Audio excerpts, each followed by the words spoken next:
गंदा पानी है ये, छी। अरे आगे बढ़ती रहे, कभी छी कर रही हो। बाढ़ आ रही पीछे से, डूब कर मर जाएगी। भाभी आ जाओ ना जल्दी। आ तो रही हूँ। एक तो औलाद का वजन और ढोना पड़ रहा, इसका बाप जाना कहाँ मर गया। अरे आगे बढ़ते रहो जल्दी। अरे चल तो रहे हैं, कौन है ये स्टूपिड सा। एक तो भूख और लग रही, इसको खाऊं क्या।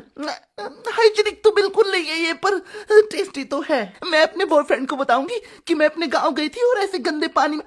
पर एक मिनट, अगर उसने मुझे जज किया कि कैसे गंदा सा गांव है इसका, बाढ़ आती है और मुझे जज करके छोड़ दिया, तो मैं क्या करूंगी। अरे कक्का बड़बड़ा रही, कुछ खा लेने दे, जो आगे को मर जा। बड़ी आई अंग्रेज की बच्ची। इसे चाचा के लड़के को तो बात करने की बिल्कुल तमीज नहीं है। गमार कहीं का। तमीज तो तब होगी ना तब गांव से बाहर कहीं जाएंगे।